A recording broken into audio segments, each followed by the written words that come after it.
Sheikh chilli की कहानी। खुरपी शेख चिल्ली की माँ एक दिन किसी शादी में जाने के लिए घर से बाहर जाने लगी। उन्होंने जाने से पहले अपने बेटे को आवाज देते हुए कहा, बेटा शेख, तुम जंगल जाकर घास ले आना, फिर पड़ोसी को घास देकर पैसे ले लेना। तुम यहाँ ये काम करो और मैं शादी में जाकर तुम्हारे लिए मिठाइयाँ लेकर आऊंगी। शेख चिल्ली ने खुशी खुशी माँ की बात मान ली। शेख के दिमाग में अब घास लाने की बात नहीं बल्कि मिठाइयाँ घूमने लगी। वो दिन भर मिठाइयों के ही सपने देखता रहा। कुछ घंटों बाद जैसे ही शेख की माँ घर लौटी तो उन्होंने अपने बेटे को बिस्तर पर लेटा देखा। उन्होंने उसे आवाज दी, लेकिन शेख चिल्ली तो अपने सपनों की दुनिया में खोया हुआ था। उसकी माँ ने उसका बिस्तर खींचते हुए कहा कि तू सपनों की दुनिया में खोया हुआ है और मेरा घास वाला काम ऐसे ही छोड़ दिया। अब तू जब तक जंगल जाकर वो काम नहीं करेगा तुझे मिठाई नहीं मिलेगी। मिठाई न मिलने की बात सुनकर शेख तुरंत उठकर जंगल चला गया। उसने जंगल जाकर सब कुछ ठीक वैसा किया जैसा उसकी माँ ने कहा था।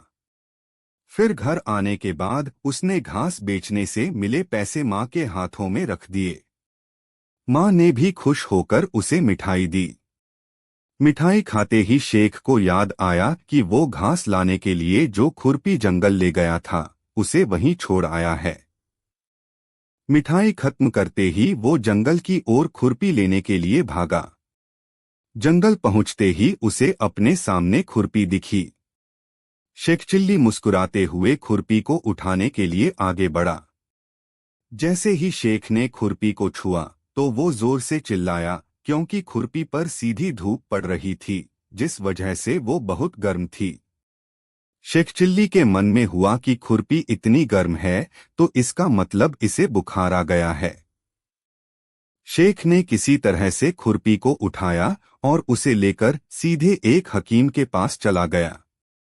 वहां जाते ही शेख चिल्ली ने कहा, देखिए, इस खुरपी को तेज बुखार हो गया है, इसका उपचार कीजिए। हकीम को शेख की ये बात सुनकर हंसी आई। उन्होंने मजाक में कह दिया कि हाँ, इसे तेज बुखार है लेकिन इसका इलाज दवाई से नहीं होगा। तुम इसे किसी रस्सी में बांधकर पास के कुएं में ले जाओ और वहां पानी में 2-3 बार डुबाकर निकाल लेना। ऐसा करने से इसका बुखार उतर जाएगा। शेख चिल्ली ने ठीक वैसा ही किया। शेख ने पानी से खुरपी के निकालने के बाद छुआ तो वो ठंडी थी। उसे लगा कि हकीम का इलाज असर कर गया और वो खुशी खुशी खुरपी लेकर अपने घर चला गया। कुछ दिनों बाद उसके पड़ोस में एक बूढ़ी महिला को तेज बुखार आ गया। सभी परिवार वाले परेशान होकर उसे हकीम के पास ले जा रहे थे। तभी रास्ते में शेख चिल्ली उन्हें मिल गया। उसने सब लोगों से पूछा कि आप लोग इतने परेशान क्यों हैं। उन्होंने शेख को बताया कि वो बुखार के इलाज के लिए हकीम के पास जा रहे हैं। बुखार शब्द सुनते ही शेख को खुरपी वाला किस्सा याद आ गया। उसने सबसे कहा कि मुझे बुखार के इलाज का नुस्खा पता है, किसी को भी हकीम के पास जाने की जरूरत नहीं है। उसने बूढ़ी महिला के घर वालों को बताया कि इन्हें एक रस्सी से बांधकर कुएं में 1-2 बार डुबोकर निकाल लो, बुखार खुद उतर जाएगा। हैरानी में सबने शेख से पूछा कि क्या सच में ये नुस्खा हकीम साहब ने बताया है। शेख ने पूरे विश्वास के साथ कहा, हाँ बिल्कुल, उन्होंने ही बताया है और इससे बुखार भी झट से उतर जाता है। सभी ने शेख चिल्ली की बात मानते हुए उस बूढ़ी महिला को रस्सी के सहारे कुएं में 2-4 बार डुबो दिया। कुछ देर बाद जब उन्हें बाहर निकाला तो उनका पूरा शरीर ठंडा पड़ गया था। शेख चिल्ली ने उसे छुआ और खुशी में कहने लगा, देखो, मैंने कहा था न कि बुखार पूरी तरह से उतर जाएगा। उस बूढ़ी औरत के घरवाले गुस्से में शेख पर चिल्लाने लगे। उन्होंने कहा कि तुम्हें नहीं पता कि ये दुनिया से ही चल बसी हैं, इसलिए इनका पूरा शरीर ठंडा हो गया है। शेख ने भी गुस्से में जवाब दिया कि मैंने बोला था कि इससे बुखार उतरेगा और वो उतर गया है। अब अगर इनकी जान चली गई है तो उसमें मेरी नहीं, उस हकीम की गलती है। आखिर ये नुस्खा हकीम का ही तो है। अब सारे लोग गुस्से में हकीम के पास गए और उन्हें सारा किस्सा सुना दिया। यह सुनते ही हकीम ने दुखी होकर अपने सिर पर हाथ रख लिया। फिर धीमी आवाज में वो कहा, अरे भाई, मैंने वो इलाज गर्म खुरपी को ठंडा करने के लिए बताया था, किसी इंसान का बुखार उतारने के लिए नहीं। हकीम की यह बात सुनते ही सब लोगों ने मिलकर शेख चिल्ली को खूब डांटा और उसे पीटने लगे। किसी तरह से सबसे बचकर शेख वहां से भाग निकला। कहानी से सीख, बिना सोचे समझे किसी की भी बात नहीं मान लेनी चाहिए, इससे खुद का ही नुकसान होता है। शेख चिल्ली की कहानी। यह कहानी उन दिनों की है जब झज्जर शहर महेंद्रगढ़ का ही हिस्सा हुआ करता था।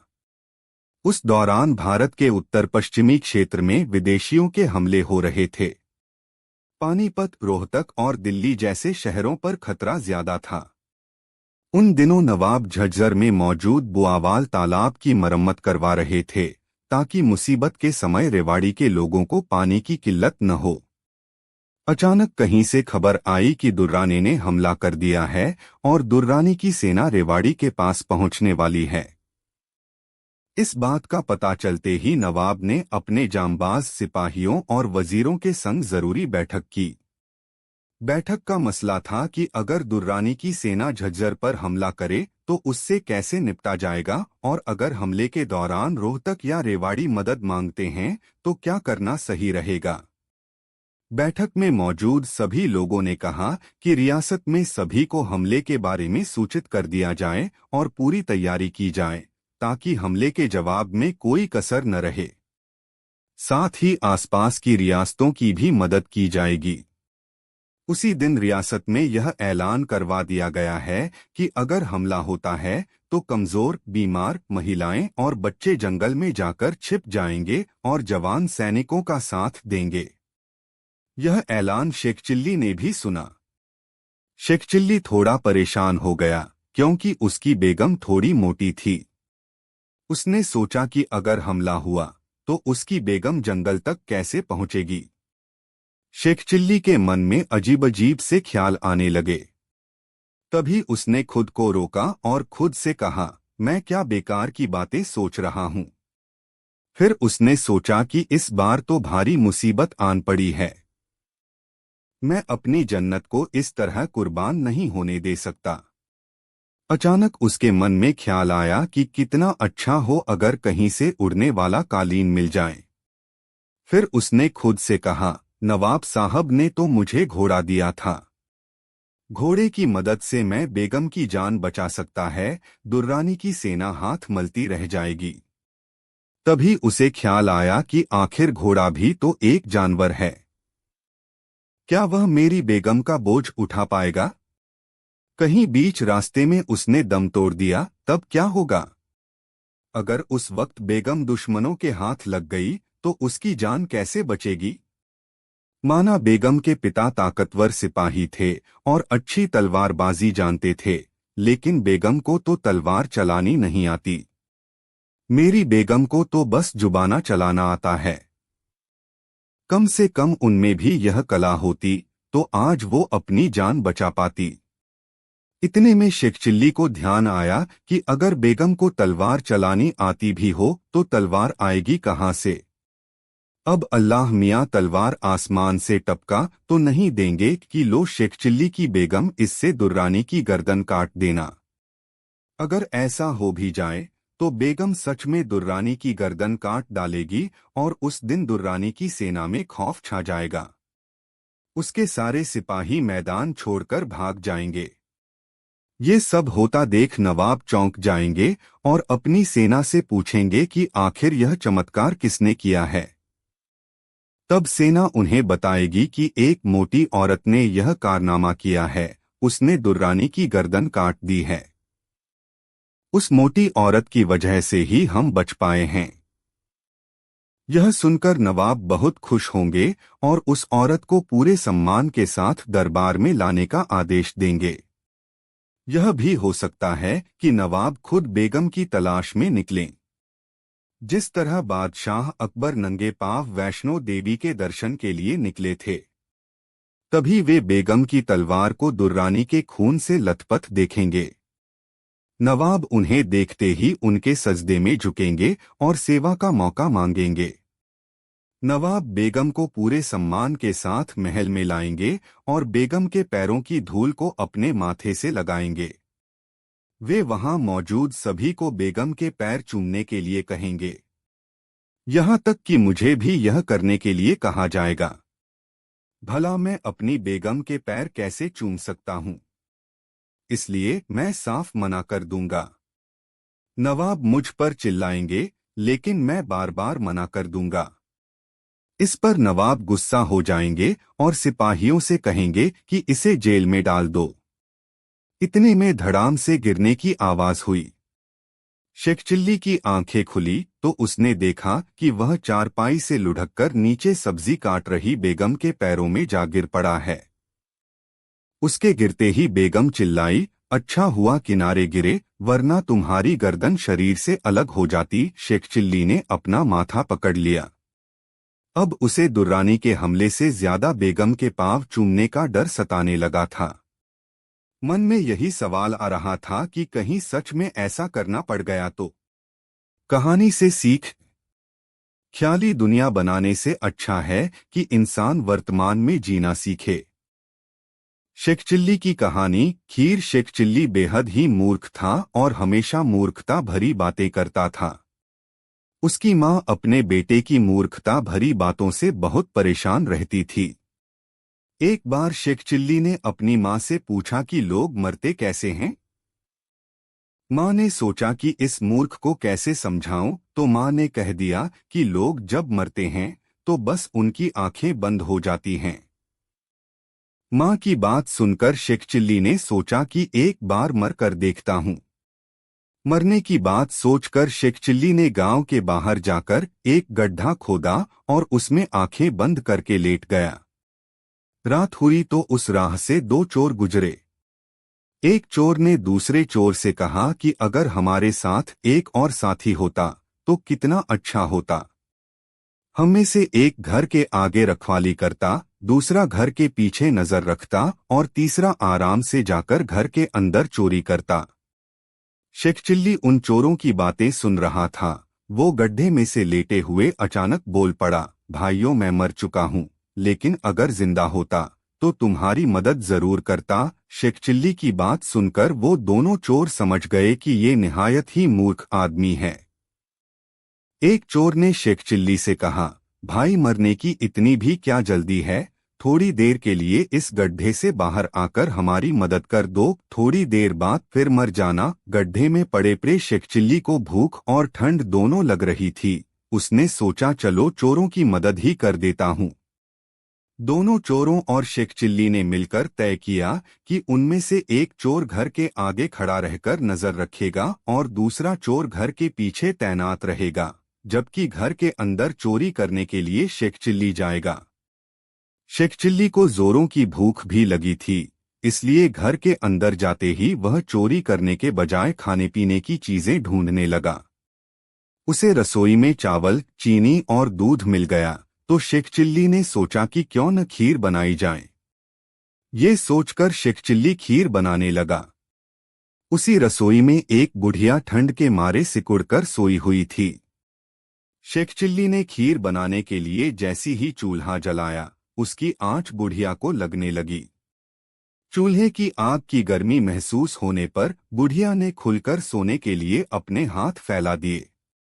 शेख चिल्ली को लगा कि बुढ़िया हाथ फैलाकर उससे खीर मांग रही है। उसने कहा, अरे बुढ़िया मैं इतनी खीर बना रहा हूँ तो सब अकेले ही थोड़े खा जाऊंगा, धीरज रख, थोड़ी तुझे भी खिलाऊंगा। जैसे जैसे चूल्हे के आंच की गर्मी बुढ़िया को लगती रही वह अपने हाथ और ज्यादा फैलाकर सोने लगी। शेख चिल्ली को लगा कि बुढ़िया खीर मांगने के लिए ही हाथ फैला रही है। इससे झल्लाकर उसने एकदम गर्म खीर बुढ़िया के हाथ पर रख दी। इससे बुढ़िया का हाथ जल गया और वह चीखते हुए उठ गई और शेख चिल्ली पकड़ा गया। इस पर शेख चिल्ली ने कहा, अरे मुझे पकड़ने से क्या लाभ, असली चोर तो बाहर हैं। मैं तो खीर इसलिए बना रहा था क्योंकि मुझे जोरों की भूख लगी थी। इस तरह शेख चिल्ली न सिर्फ खुद पकड़ा गया बल्कि दोनों चोरों को भी पकड़वा दिया। कहानी से सीख। बुरे लोगों को संगति में रहने से हमेशा नुकसान ही होता है। जैसे चोरों की बातों में आकर शेख चिल्ली को भी चोर समझकर लोगों ने उसे पकड़ लिया, वहीं मूर्खों के साथ रहने वाले को हमेशा नुकसान होता है। जैसे शेख चिल्ली को अपने साथ ले जाने पर चोरों की सारी योजना धरी की धरी रह गई। शेख चिल्ली की कहानी। दूसरी कहानी। अपनी नासमझी की वजह से शेख चिल्ली कई सारी नौकरियों से हाथ धो बैठा था। कुछ समय बाद शेख चिल्ली को अपने पास की ही एक दुकान में काम मिल गया। उसे रोज दुकानदार कुछ सामान दूसरी जगह पर पहुंचाने को कहता था। इसी तरह एक दिन दुकानदार ने शेख को एक नमक की बोरी देकर किसी अन्य गांव पहुंचाने के लिए कहा। शेख भी खुशी खुशी अपने सिर पर बोरी लादकर आगे की ओर बढ़ने लगा। उस रास्ते में एक नदी पड़ती थी। उसे पार करते समय अचानक नमक की बोरी नदी में गिर गई। किसी तरह से शेख ने नदी से बोरी को निकाला और फिर से सिर पर लाद लिया। पानी में बोरी के गिरने की वजह से काफी नमक पिघल गया था, इसलिए शेख को बोरी हल्की लगने लगी। भार कम होने की वजह से शेख तेजी से वहां पहुंच गया जहां उसे जाना था। नमक की बोरी को उस जगह पर छोड़कर शेख वापस दुकान पर लौटने लगा। इधर शेख ने जिस जगह बोरी पहुंचाई थी वहां से दुकानदार तक यह संदेश पहुंच गया कि बोरी हल्की थी। उधर शेख जैसे ही दुकान वापस पहुंचा तो उसके मालिक ने बोरी के वजन के बारे में पूछा। शेख ने सारी घटना उसे बता दी। दुकानदार ने इसे शेख से अनजाने में हई गलती समझकर माफ कर दिया और उसे दूसरे कामों पर लगा दिया। कुछ दिनों बाद शेख को दुकानदार ने रुई की बोरी लेकर उसी पते पर भेजा जहां वो नमक लेकर गया था। शेख ने तुरंत रुई की बोरी उठाई और आगे को बढ़ने लगा। रुई की बोरी थी तो हल्की, लेकिन शेख के दिमाग में नमक की बोरी के हल्के होने वाली बात घूम रही थी। यही सोचते हुए शेख चिल्ली उस नदी के पास पहुंच गया जहां नमक की बोरी गिरी थी। शेख के मन में हुआ कि नमक की बोरी यहाँ गिरने से हल्की हो गई थी तो क्यों न इस नदी में इस रुई की बोरी को भी गिरा दिया जाए। इसी सोच के साथ शेख ने रुई की बोरी को नदी में गिरा दिया और फिर कुछ देर बाद उसे उठाने की कोशिश करने लगा। तब तक रुई ने काफी सारा पानी सोख लिया था और वो हल्की बोरी भारी हो गई। किसी तरह से शेख ने उस भारी बोरी को कंधों पर लादा और उसी पते पर पहुंच गया जहां नमक ले गया था। इस बार बोरी भारी देखकर उस व्यक्ति ने दोबारा दुकानदार तक यह बात पहुंचा दी। अब जैसे ही शेख दुकान में पहुंचा तो मालिक ने उससे पूछा कि आज बोरी भारी कैसे हो गई। शेख ने कहा, मालिक आज दोबारा बोरी पानी में गिर गई थी। दुकानदार समझ गया कि शेख चिल्ली इस बोरी को भी नमक की बोरी की तरह हल्की करना चाहता था, इसलिए जानबूझकर बोरी को पानी में डाला होगा। इस बात से नाराज होकर दुकानदार ने शेख चिल्ली को अपनी दुकान से निकाल दिया और दोबारा शेख चिल्ली की नौकरी चली गई। कहानी से सीख। कामचोरी करने की कोशिश करने वालों का काम बढ़ जाता है। साथ ही हर परिस्थिति में एक ही नियम लागू नहीं होता है, इसलिए एक बार बोरी गिरकर हल्की हो गई और दूसरी बार भारी। शेख चिल्ली की कहानी। दूसरी कहानी। अपनी नासमझी की वजह से शेख चिल्ली कई सारी नौकरियों से हाथ धो बैठा था। कुछ समय बाद शेख चिल्ली को अपने पास की ही एक दुकान में काम मिल गया। उसे रोज दुकानदार कुछ सामान दूसरी जगह पर पहुंचाने को कहता था।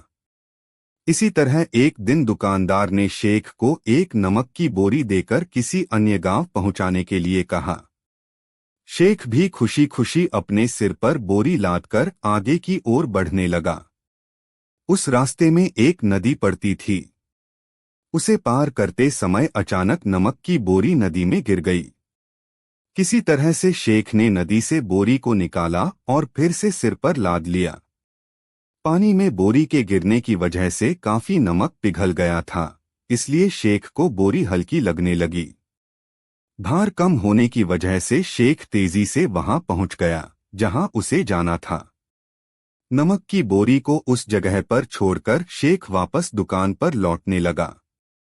इधर शेख ने जिस जगह बोरी पहुंचाई थी वहां से दुकानदार तक यह संदेश पहुंच गया कि बोरी हल्की थी। उधर शेख जैसे ही दुकान वापस पहुंचा तो उसके मालिक ने बोरी के वजन के बारे में पूछा। शेख ने सारी घटना उसे बता दी। दुकानदार ने इसे शेख से अनजाने में हुई गलती समझकर माफ कर दिया और उसे दूसरे कामों पर लगा दिया। कुछ दिनों बाद शेख को दुकानदार ने रुई की बोरी लेकर उसी पते पर भेजा जहां वो नमक लेकर गया था। शेख ने तुरंत रुई की बोरी उठाई और आगे को बढ़ने लगा। रुई की बोरी थी तो हल्की, लेकिन शेख के दिमाग में नमक की बोरी के हल्के होने वाली बात घूम रही थी।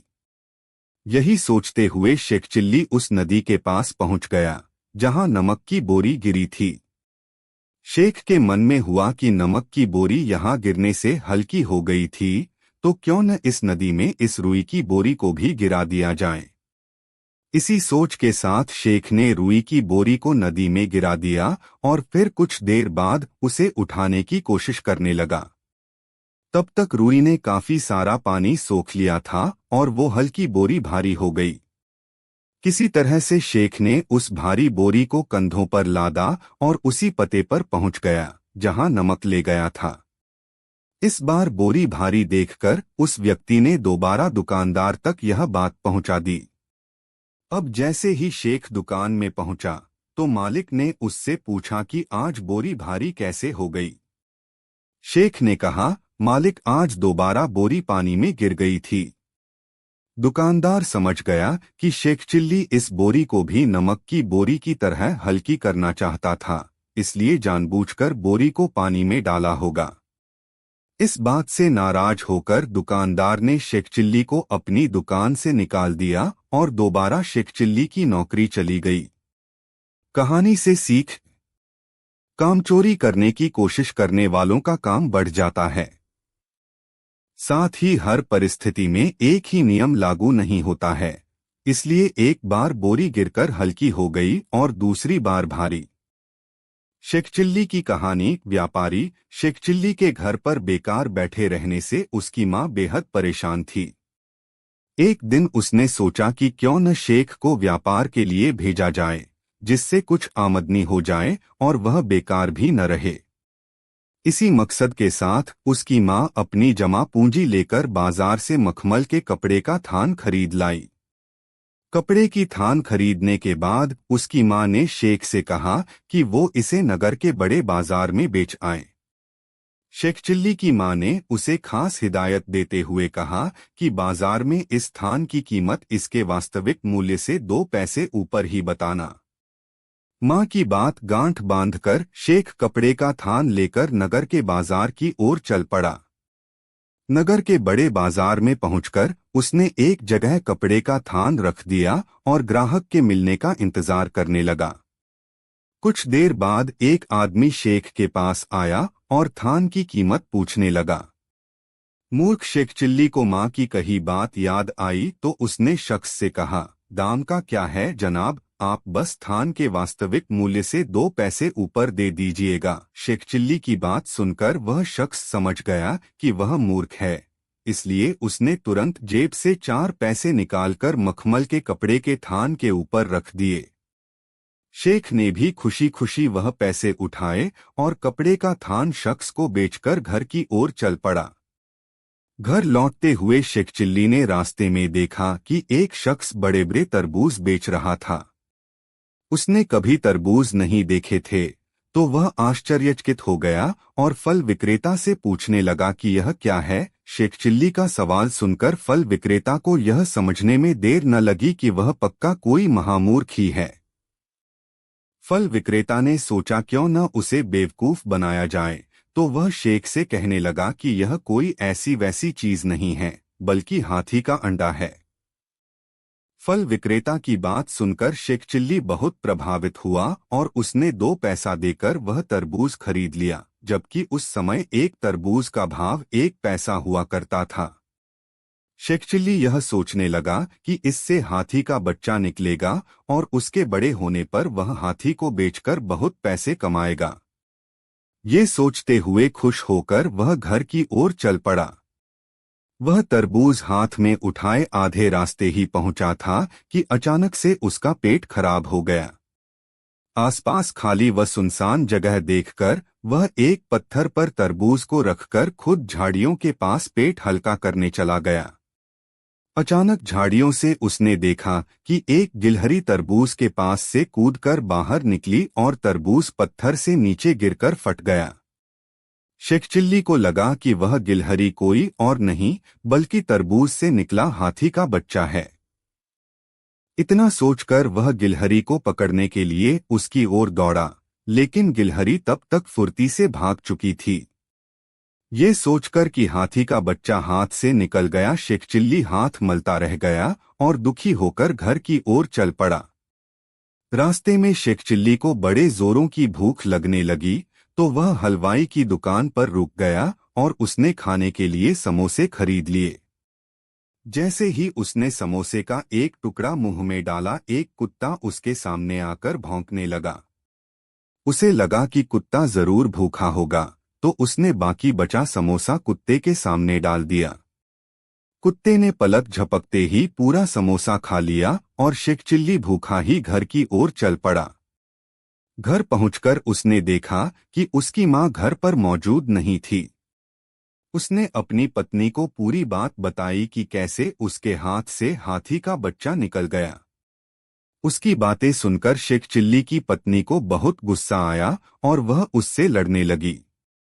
शेख की पत्नी कहने लगी कि अगर वह अपनी लापरवाही से हाथी के बच्चे को नहीं खोता तो वह एक दिन उस पर बैठकर सवारी करती। शेख चिल्ली और उसकी पत्नी आपस में झगड़ रहे थे कि शेख चिल्ली की मां घर लौट आई। दोनों को झगड़ते देख उसने लड़ने का कारण पूछा। शेख ने अपनी मां को पूरी बात बताई कि कैसे उसने मखमल के कपड़े के थान को बेचा और फिर रास्ते में हाथी का अंडा खरीदा। शेख की बातें सुनकर उसकी मां को बहुत गुस्सा आया और उसने उसे फटकारते हुए घर से बाहर निकाल दिया। घर से निकलकर शेख चिल्ली गुस्से में चलते चलते उसी हलवाई की दुकान के पास पहुंचा जहां से उसने समोसे खरीदे थे। उसने देखा कि वह कुत्ता अब भी वहीं बैठा था। कुत्ते को देखकर उसका गुस्सा 7वें आसमान पर पहुंच गया और वह उसे मारने के लिए दौड़ा। कुत्ता हलवाई की दुकान के आगे से एक गली की ओर भागने लगा और शेख भी उसे मारने के लिए पीछे पीछे दौड़ने लगा। भागते भागते कुत्ता एक मकान के अंदर जा घुसा जिसका दरवाजा खुला हुआ था। शेख चिल्ली भी उसके पीछे घर के अंदर घुस गया। कुत्ता दीवार फांदकर घर से बाहर निकल गया और शेख चिल्ली उसे ढूंढते हुए एक कमरे में जा पहुंचा। वो कमरा घर की मालकिन का था, जो उस वक्त वहां मौजूद नहीं थी।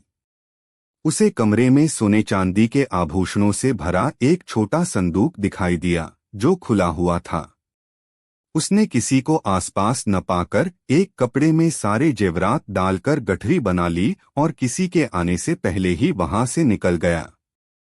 उस मकान से आभूषण लेकर शेख चिल्ली सीधे अपने घर पहुंचा और अपनी मां को गठरी सौंपते हुए पूरी बात बताई। शेख चिल्ली की मां आभूषणों को देखकर बहुत खुश हो गई और फिर उसने वो गठरी अपने आंगन में एक गड्ढा खोदकर उसमें गाड़ दिया। शेख चिल्ली की मां उसकी मूर्खता से भली भांति वाकिफ थी। उसने सोचा कि वह किसी को भी ये बात बता सकता है और वे चोरी के इल्जाम में पकड़े जा सकते हैं। इसलिए शेख की मां ने एक योजना बनाई और घर के एक नौकर को भेजकर बाजार से एक बोरा धान व मिठाइयां मंगवा ली।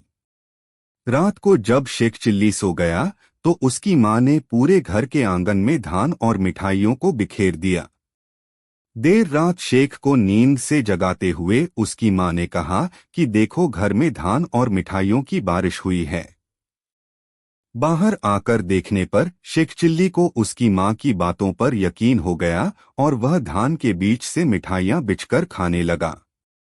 वहीं दूसरी ओर जिस शख्स की पत्नी के आभूषण शेख चिल्ली ने चुराए थे, उसने कोतवाल से शिकायत कर दी थी। मामले की जांच करते हुए कोतवाल और वह शख्स शेख चिल्ली के घर पहुंचे। कोतवाल ने शेख चिल्ली से चोरी के बारे में पूछा तो उसने चोरी की बात स्वीकार कर ली। शेख चिल्ली की कहानी। व्यापारी शेख चिल्ली के घर पर बेकार बैठे रहने से उसकी मां बेहद परेशान थी। एक दिन उसने सोचा कि क्यों न शेख को व्यापार के लिए भेजा जाए, जिससे कुछ आमदनी हो जाए और वह बेकार भी न रहे। इसी मकसद के साथ उसकी मां अपनी जमा पूंजी लेकर बाजार से मखमल के कपड़े का थान खरीद लाई। कपड़े की थान खरीदने के बाद उसकी मां ने शेख से कहा कि वो इसे नगर के बड़े बाजार में बेच आए। शेख चिल्ली की मां ने उसे खास हिदायत देते हुए कहा कि बाजार में इस थान की कीमत इसके वास्तविक मूल्य से 2 पैसे ऊपर ही बताना। मां की बात गांठ बांधकर शेख कपड़े का थान लेकर नगर के बाजार की ओर चल पड़ा। नगर के बड़े बाजार में पहुंचकर उसने एक जगह कपड़े का थान रख दिया और ग्राहक के मिलने का इंतजार करने लगा। कुछ देर बाद एक आदमी शेख के पास आया और थान की कीमत पूछने लगा। मूर्ख शेख चिल्ली को मां की कही बात याद आई तो उसने शख्स से कहा, दाम का क्या है जनाब, आप बस थान के वास्तविक मूल्य से 2 पैसे ऊपर दे दीजिएगा। शेख चिल्ली की बात सुनकर वह शख्स समझ गया कि वह मूर्ख है, इसलिए उसने तुरंत जेब से 4 पैसे निकालकर मखमल के कपड़े के थान के ऊपर रख दिए। शेख ने भी खुशी खुशी वह पैसे उठाए और कपड़े का थान शख्स को बेचकर घर की ओर चल पड़ा। घर लौटते हुए शेख चिल्ली ने रास्ते में देखा कि एक शख्स बड़े बड़े तरबूज बेच रहा था। उसने कभी तरबूज नहीं देखे थे, तो वह आश्चर्यचकित हो गया और फल विक्रेता से पूछने लगा कि यह क्या है। शेख चिल्ली का सवाल सुनकर फल विक्रेता को यह समझने में देर न लगी कि वह पक्का कोई महामूर्ख ही है। फल विक्रेता ने सोचा क्यों न उसे बेवकूफ बनाया जाए, तो वह शेख से कहने लगा कि यह कोई ऐसी वैसी चीज नहीं है, बल्कि हाथी का अंडा है। फल विक्रेता की बात सुनकर शेख चिल्ली बहुत प्रभावित हुआ और उसने 2 पैसा देकर वह तरबूज खरीद लिया, जबकि उस समय एक तरबूज का भाव 1 पैसा हुआ करता था। शेख चिल्ली यह सोचने लगा कि इससे हाथी का बच्चा निकलेगा और उसके बड़े होने पर वह हाथी को बेचकर बहुत पैसे कमाएगा। ये सोचते हुए खुश होकर वह घर की ओर चल पड़ा। वह तरबूज हाथ में उठाए आधे रास्ते ही पहुंचा था कि अचानक से उसका पेट खराब हो गया। आसपास खाली व सुनसान जगह देखकर वह एक पत्थर पर तरबूज को रखकर खुद झाड़ियों के पास पेट हल्का करने चला गया। अचानक झाड़ियों से उसने देखा कि एक गिलहरी तरबूज के पास से कूदकर बाहर निकली और तरबूज पत्थर से नीचे गिरकर फट गया। शेख चिल्ली को लगा कि वह गिलहरी कोई और नहीं बल्कि तरबूज से निकला हाथी का बच्चा है। इतना सोचकर वह गिलहरी को पकड़ने के लिए उसकी ओर दौड़ा, लेकिन गिलहरी तब तक फुर्ती से भाग चुकी थी। ये सोचकर कि हाथी का बच्चा हाथ से निकल गया, शेख चिल्ली हाथ मलता रह गया और दुखी होकर घर की ओर चल पड़ा। रास्ते में शेख चिल्ली को बड़े जोरों की भूख लगने लगी, तो वह हलवाई की दुकान पर रुक गया और उसने खाने के लिए समोसे खरीद लिए। जैसे ही उसने समोसे का एक टुकड़ा मुंह में डाला, एक कुत्ता उसके सामने आकर भौंकने लगा। उसे लगा कि कुत्ता जरूर भूखा होगा, तो उसने बाकी बचा समोसा कुत्ते के सामने डाल दिया। कुत्ते ने पलक झपकते ही पूरा समोसा खा लिया और शेख चिल्ली भूखा ही घर की ओर चल पड़ा। घर पहुंचकर उसने देखा कि उसकी मां घर पर मौजूद नहीं थी। उसने अपनी पत्नी को पूरी बात बताई कि कैसे उसके हाथ से हाथी का बच्चा निकल गया। उसकी बातें सुनकर शेख चिल्ली की पत्नी को बहुत गुस्सा आया और वह उससे लड़ने लगी। शेख की पत्नी कहने लगी कि अगर वह अपनी लापरवाही से हाथी के बच्चे को नहीं खोता तो वह एक दिन उस पर बैठकर सवारी करती। शेख चिल्ली और उसकी पत्नी आपस में झगड़ रहे थे कि शेख चिल्ली की मां घर लौट आई। दोनों को झगड़ते देख उसने लड़ने का कारण पूछा। शेख ने अपनी मां को पूरी बात बताई कि कैसे उसने मखमल के कपड़े के थान को बेचा और फिर रास्ते में हाथी का अंडा खरीदा। शेख की बातें सुनकर उसकी मां को बहुत गुस्सा आया और उसने उसे फटकारते हुए घर से बाहर निकाल दिया। घर से निकलकर शेख चिल्ली गुस्से में चलते चलते उसी हलवाई की दुकान के पास पहुंचा जहां से उसने समोसे खरीदे थे। उसने देखा कि वह कुत्ता अब भी वहीं बैठा था। कुत्ते को देखकर उसका गुस्सा 7वें आसमान पर पहुंच गया और वह उसे मारने के लिए दौड़ा। कुत्ता हलवाई की दुकान के आगे से एक गली की ओर भागने लगा और शेख भी उसे मारने के लिए पीछे पीछे दौड़ने लगा।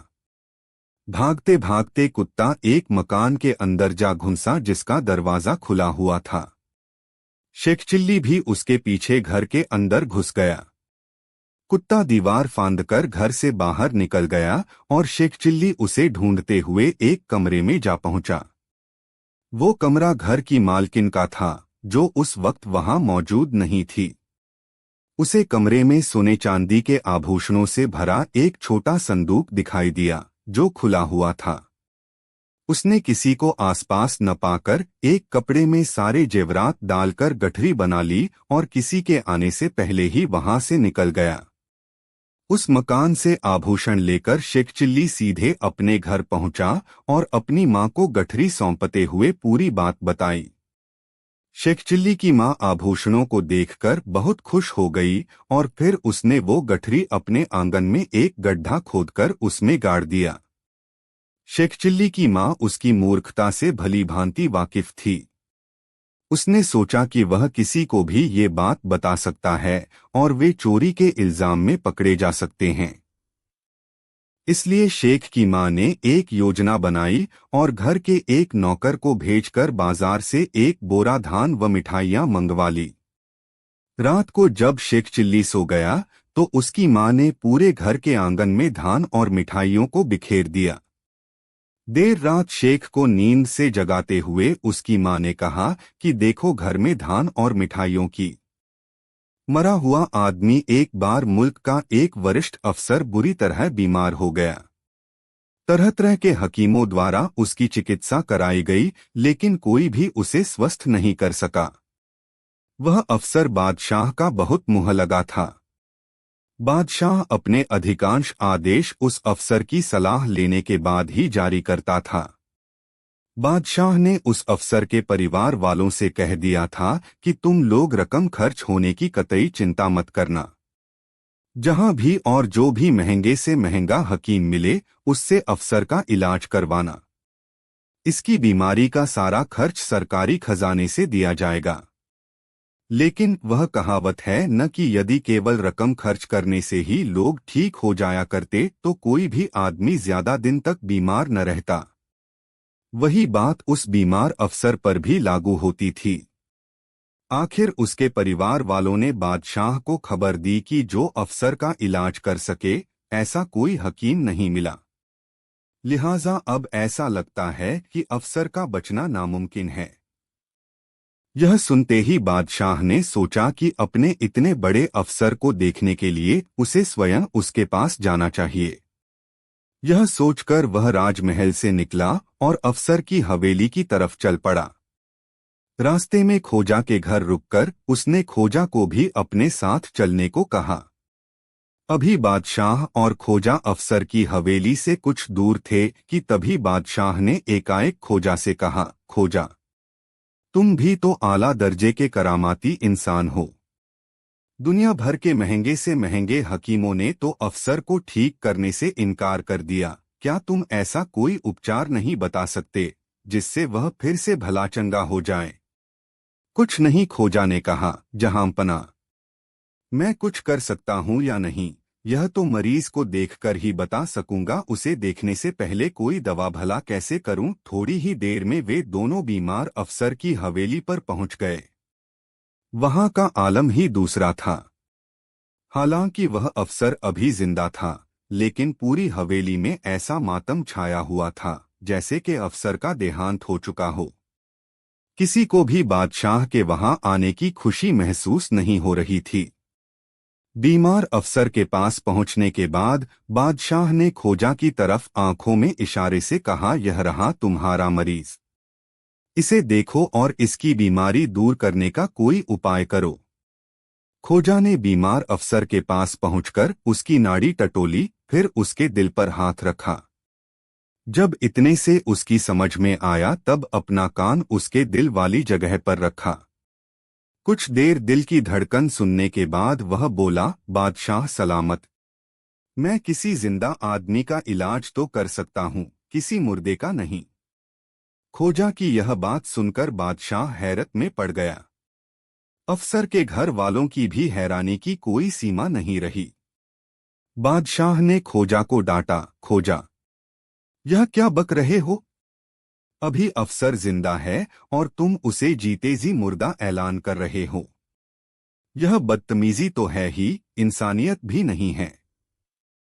खोजा ने कहा, गुस्ताखी माफ हो बादशाह सलामत। आप लोगों को जो जिंदा दिखाई दे रहा है वह इस अफसर का जिस्म है, लेकिन इसका दिल अभी नहीं, जाने कब का मर चुका है। लगता है यह जनता पर इतने जुल्म अब तक करता रहा, वह इसीलिए कि इसका दिल कब का मर चुका था। अब यह जिस्म से भी इतना कमजोर हो गया है कि इसके ठीक होने के कोई आसार नहीं हैं। आदमी जब बीमार होता है तब दवाओं और दुआओं से उतना तंदुरुस्त नहीं होता जितना अपने दिल को मजबूत करने से होता है। चूंकि इसका दिल तो गरीबों पर जुल्म ढाते ढाते मर चुका है, इसीलिए कोई हकीम इसे अब तक ठीक नहीं कर सका और न मैं ठीक कर सकूंगा। अब तो इसे चैन से मरने दीजिए, वही इसके लिए और आम जनता के लिए फायदेमंद रहेगा। खोजा की दो टूक बातें सुनकर बादशाह को इस बारे में कुछ और कहना ही नहीं बल्कि वहां रुके रहना भी दूभर लगने लगा। उसने घर के लोगों को गम सहने की नसीहत दी और खोजा को अपने साथ लेकर महल की ओर चल पड़ा। लगभग आधे रास्ते तक खोजा और बादशाह में कोई बातचीत नहीं हुई। बाद में उदासी भरे स्वर में बादशाह ने खोजा से पूछा, खोजा, क्या तुम जानते हो कि यदि मुझे जन्नत में जाना हो तो क्या करना होगा? खोजा ने कहा, आपको रात दिन